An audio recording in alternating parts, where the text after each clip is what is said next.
देश के दो बड़े नेताओं पे आपकी राय मानना चाहूंगा, सर नेता प्रतिपक्ष राहुल गांधी और देश के प्रधानमंत्री नरेंद्र मोदी। कश्मीर के संदर्भ में भी देख सकते हैं आप, देश भर के संदर्भ में भी। कश्मीर के कंटेक्स्ट में ये कहूँगा कि हमारे लिए दोनों एक ही हैं। फर्क इतनी है कि राहुल गांधी ने सेक्युलरिज्म का निकाब लगा रखा है,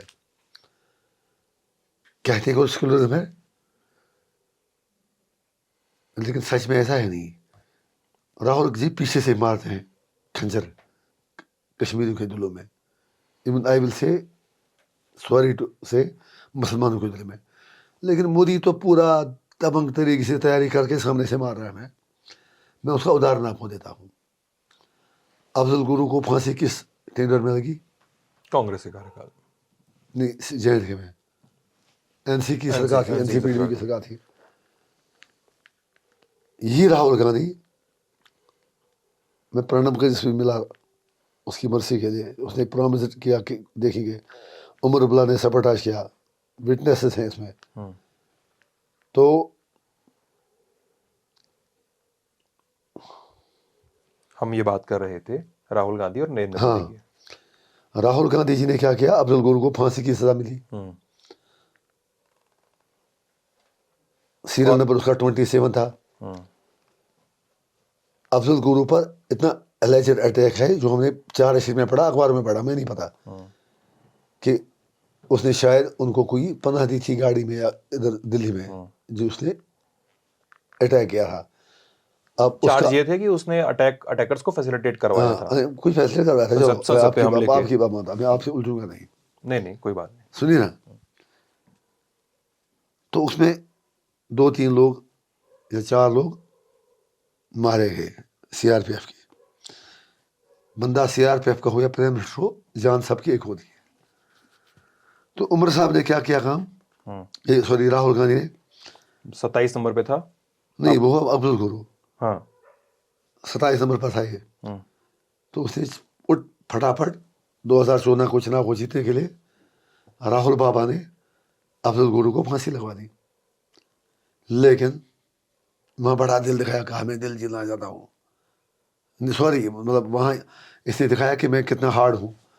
लेकिन उससे पहले राहुल, इसके पिताजी के कातिल राजीव गांधी, जिन्हें बम ब्लास्ट में मारा गया कोयम्बटूर में, उनके इर्द गिर्द जो लोग थे वहाँ के लोकल, जिन्होंने उनको मारा, नलनी का नाम था, बाकी के थे, उन पर आरोप फिक्स हुआ, लाइफ हुई। पहले जुडिशल सिस्टम, मेरा सवाल है उनके लिए फांसी क्यों नहीं, कश्मीरी के लिए ही फांसी क्यों? एक उसके बाद क्या हुआ, राहुल गांधी ने, आपको भी पता है, उन सबको माफ करवा दिया। उनके घर गया जिन्होंने उसके बाप को मारा, बाप के कातलों को तो छोड़ दिया, लेकिन कश्मीरी को, जैसे कश्मीर के लोग बेगुनाह मानते हैं, हिंदुस्तान में भी एक अच्छा तबका बेगुनाह मानता है, उसको कुर्बानी का बकरा बनाया और सूली चढ़ा दिया। तो ये कहाँ का इंसाफ है? कॉन्स्पिरेसी की चार्जेस की बात कर रहे हैं आप। और चलिए, नरेंद्र मोदी की आप बात करना भूल गए, क्योंकि आपने कहा कि नरेंद्र मोदी सीधे से खंजर मारते हैं, फिर आपने कहा दोनों के किस्से बताते हैं। आपने राहुल गांधी का बताया, नरेंद्र मोदी का नहीं बताया। नरेंद्र मोदी के बारे में मैं कहूँगा, मैं मिला हूँ उनसे 1 घंटा 20 मिनट। कब? और उनके कहने पर आई थिंक इट वाज 17 जुलाई 2018। हिंदुस्तान के लिए नरेंद्र मोदी जी कम से कम टाइम अपना देता है, और मानता हूँ मैं कि वर्ल्ड सिनेरियो में कुछ चीज़ों को लेकर स्ट्रेचर इंडिया का बड़ा है। ये दूसरी बात है कि वो बेगानी शादी में उबला दीवानी की तरफ दौड़ते हैं। जैसे कश्मीरियों से बात नहीं करनी है, MP तक को बंद रखना है, गुंडागर्दी है, कश्मीरी कुछ भी कहे तो पाकिस्तान कहलाता है, लेकिन खुद निकले हैं यूक्रेन और रशिया के भी जंग बंद करनी।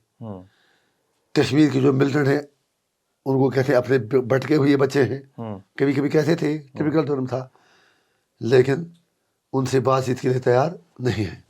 यहाँ तो बातचीत के लिए तैयार नहीं है, लेकिन नागालैंड, मणिपुर, आसाम में खुद कहते हैं कि 6,500 आर्म्ड मिलिटेंट्स को अमित शाह ने सरेंडर करवाया गया। लद्दाख क्योंकि आगे आज भीख मांग रहे हैं बातचीत की, कश्मीरी की तरफ देख भी नहीं रहे। सो इसीलिए मैं कहता हूँ कि कांग्रेस सामने से मारती है, बीजेपी पीछे से मारती है, बस फर्क इतना है।